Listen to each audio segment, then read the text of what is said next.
सोचिए एक ऐसी धरती की जहां हर मोड़ पर इतिहास सांस लेता हो, जहां बर्फ से ढके पहाड़ सिर्फ ऊंचाई की नहीं बल्कि इंसानी हौसले और आस्था की पहचान हो, जहां हर रास्ता किसी कथा की ओर ले जाए और हर शहर खुले आसमान के नीचे बना हुआ संग्रहालय लगे।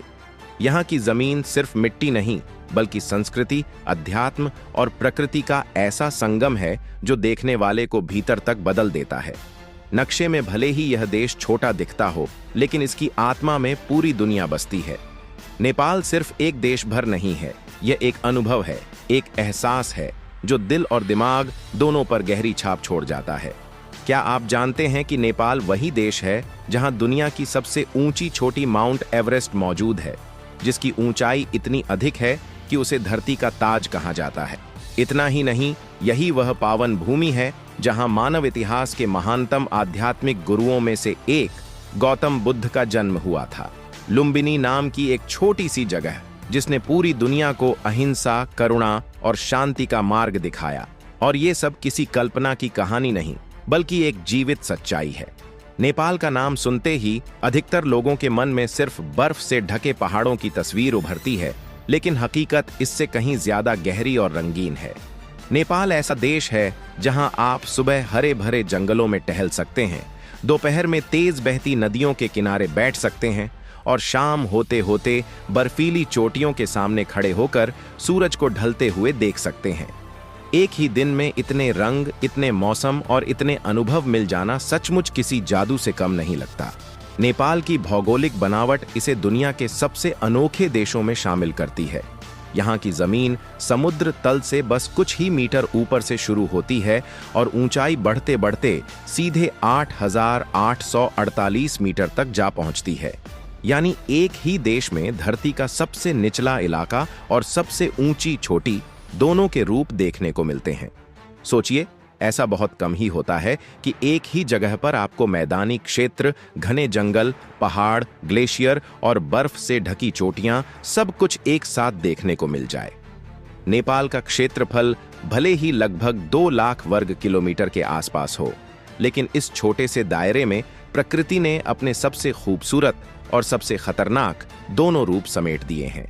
कहीं गहरी घाटियां दिखाई देती हैं, कहीं ऊंचे दर्रे, कहीं शांत झीलें हैं, तो कहीं उफनती नदियां। यही वजह है कि नेपाल को ट्रैकिंग और एडवेंचर का स्वर्ग कहा जाता है। जो लोग प्रकृति के करीब जाना चाहते हैं, खुद को चुनौती देना चाहते हैं, उनके लिए नेपाल किसी सपने की जगह जैसा है। अब अगर हिमालय की बात करें तो नेपाल का नाम अपने आप सम्मान के साथ लिया जाता है। दुनिया की सबसे ऊंची चोटियों में से 8 चोटियां नेपाल में स्थित हैं। यह अपने आप में ऐसा तथ्य है जो इस देश को बाकी दुनिया से अलग पहचान देता है। माउंट एवरेस्ट, जिसे नेपाली भाषा में सागरमाथा कहा जाता है, सिर्फ एक पहाड़ नहीं बल्कि लाखों लोगों का सपना है। हर साल दुनिया के कोने कोने से लोग यहां आते हैं, सिर्फ इस एक पल के लिए कि वे दुनिया की छत को अपनी आंखों से देख सकें। लेकिन इन पहाड़ों तक पहुंचना कभी आसान नहीं होता।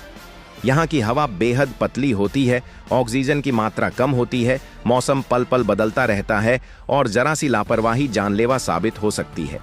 फिर भी लोग यहाँ खींचे चले आते हैं, क्योंकि इन पहाड़ों के बीच जो नज़ारा देखने को मिलता है वो दुनिया में कहीं और नहीं मिलता। सफ़ेद बर्फ की चादर, गहरा नीला आसमान और बादलों के ऊपर खड़े होने का एहसास, यह सब इंसान को भीतर से बदल देता है। नेपाल सिर्फ पहाड़ों की कहानी नहीं है, यह आस्था, विश्वास और संस्कृति की भी भूमि है। यहाँ हिंदू और बौद्ध धर्म का ऐसा अद्भुत संगम देखने को मिलता है जो दुनिया में बहुत कम जगहों पर दिखाई देता है। मंदिरों की घंटियों की आवाज, मठों की शांति, प्रार्थनाओं की गूंज और धूप बत्ती की खुशबू, ये सब मिलकर एक ऐसा माहौल बना देते हैं जो मन को भीतर तक छू जाता है। काठमांडू, पाटन और भक्तपुर जैसे शहर सिर्फ शहर भर नहीं हैं, बल्कि खुले आसमान के नीचे बसे हुए इतिहास के जीवंत संग्रहालय हैं। नेपाल का एक बेहद दिलचस्प तथ्य यह भी है कि पूरी दुनिया में सिर्फ नेपाल का राष्ट्रीय ध्वज ही ऐसा है जो आयताकार नहीं होता। यह अपने आप में इस देश की अलग और अनोखी पहचान को दर्शाता है। यहाँ की संस्कृति, परंपराएं और जीवन शैली हर कदम पर इंसान को कुछ न कुछ नया सिखाती है। नेपाल में त्योहार सिर्फ मनाए नहीं जाते, बल्कि पूरे मन से जिए जाते हैं। दशैं, तिहार और बुद्ध जयंती जैसे त्योहारों के दौरान यहाँ की गलियां रंगों, रोशनी और खुशियों से भर उठती हैं। हर त्योहार के साथ लोगों के चेहरों पर अलग सी चमक दिखाई देती है, मानो पूरा देश एक साथ उत्सव में डूब गया हो। नेपाल की एक और खास बात है यहाँ का जीवन जीने का तरीका। यहाँ लोग बहुत ज्यादा भाग दौड़ में नहीं जीते, बल्कि प्रकृति के साथ तालमेल बनाकर जीवन बिताना जानते हैं। पहाड़ी इलाकों में रहने वाले लोग आज भी सूरज के साथ उठते हैं और सूरज के साथ ही अपने दिन को समेट लेते हैं। उनके लिए समय घड़ी की सुइयों से नहीं, बल्कि मौसम और प्रकृति के संकेतों से चलता है। शायद यही कारण है कि नेपाल में रहने वाले लोग मानसिक रूप से अधिक शांत और संतुलित नजर आते हैं। अगर आप कभी नेपाल के किसी छोटे से गांव में जाएं, तो ऐसा लगेगा जैसे आप किसी पुराने दौर में पहुंच गए हों। मिट्टी और पत्थर से बने घर, लकड़ी की खिड़कियां, आंगन में बैठे बुजुर्ग और आसपास खेलते बच्चे, ये सब मिलकर एक ऐसी तस्वीर बनाते हैं जो आज की तेज रफ्तार जिंदगी में बहुत कम देखने को मिलती है। यहाँ के लोग कम संसाधनों में भी खुश रहना जानते हैं और यही उनकी सबसे बड़ी ताकत है। नेपाल का खाना भी इसकी संस्कृति की तरह ही सादा और दिल से जुड़ा हुआ है। दाल, भात, साग यहाँ का सबसे आम भोजन है, लेकिन इसका स्वाद हर इलाके में अलग अलग होता है। कहीं मसाले हल्के होते हैं, कहीं थोड़े तीखे, तो कहीं पहाड़ी जड़ी बूटियों की खुशबू इसमें घुली होती है। मोमो, थुक्पा और गुंद्रुक जैसे व्यंजन सिर्फ खाना नहीं, बल्कि नेपाल की पहचान बन चुके हैं। ठंडी पहाड़ी हवा में गर्म मोमो का स्वाद ऐसा होता है जिसे एक बार छक लेने के बाद भुला पाना मुश्किल हो जाता है। नेपाल की नदियां भी इस देश की आत्मा मानी जाती हैं। कोसी, गंडक, कर्नाली और बागमती जैसी नदियां सिर्फ पानी की धाराएं नहीं हैं, बल्कि लाखों लोगों की जिंदगी से गहराई से जुड़ी हुई है। ये नदियां खेतों को सींचती हैं, बिजली पैदा करती हैं और साथ ही एडवेंचर पसंद करने वालों को राफ्टिंग का शानदार मौका देती हैं। नेपाल की नदियों में राफ्टिंग करना ऐसा अनुभव है जहां रोमांच और प्रकृति दोनों साथ साथ चलते हैं। नेपाल में सूरज उगने और डूबने के दृश्य भी बेहद खास होते हैं। पहाड़ों के पीछे से निकलता हुआ सूरज जब बर्फीली चोटियों को सुनहरी रोशनी से रंग देता है, तो ऐसा महसूस होता है मानो पूरी प्रकृति ने सोने की चादर ओढ़ ली हो। वहीं शाम के समय सूरज ढलते वक्त पहाड़ों पर पड़ती नारंगी और गुलाबी रोशनी दिल को एक अजीब सी शांति दे जाती है। यही वो पल होते हैं जब इंसान बिना कुछ कहे बहुत कुछ महसूस कर लेता है। नेपाल की एक और दिलचस्प बात यह है कि यहाँ आधुनिकता और परंपरा कंधे से कंधा मिलाकर चलती है। काठमांडू जैसे शहरों में आपको तेज इंटरनेट और आधुनिक सुविधाएं मिलेंगी, तो वहीं कुछ ही दूरी पर सदियों पुराने मंदिर और परंपराएं आज भी वैसे ही जीवित नजर आती हैं।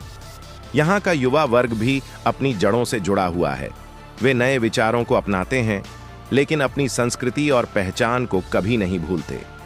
पर्यटन नेपाल की अर्थव्यवस्था का एक बड़ा हिस्सा जरूर है, लेकिन यहाँ पर्यटन सिर्फ कमाई का साधन नहीं, बल्कि अपनी संस्कृति को दूसरों के साथ साझा करने का जरिया भी है।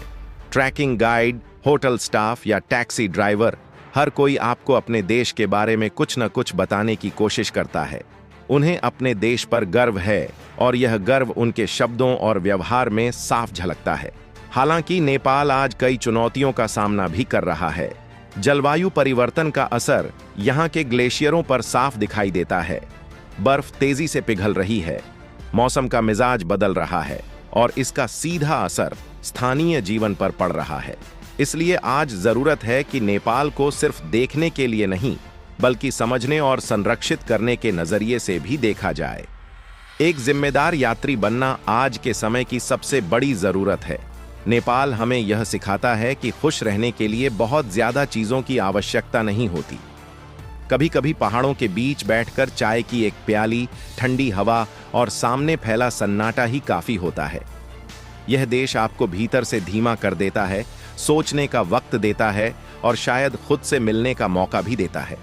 जब कोई नेपाल से लौटता है तो उसके शब्दों में सिर्फ जगहों के नाम नहीं होते, बल्कि गहरे एहसास होते हैं। वह कहता है, नेपाल देखा नहीं, महसूस किया। यहाँ की शांति, यहाँ की सादगी और यहाँ की गहराई दिल में कहीं बस जाती है। तो ये था नेपाल, एक ऐसा देश जो हर बार आपको कुछ नया सिखाता है, कुछ नया दिखाता है और कुछ नया महसूस कराता है। अगर आपको ऐसे ही अनोखे देश और अनोखी जगहों को जानना पसंद है तो वीडियो को लाइक करें और चैनल को सब्सक्राइब करना ना भूलें। धन्यवाद।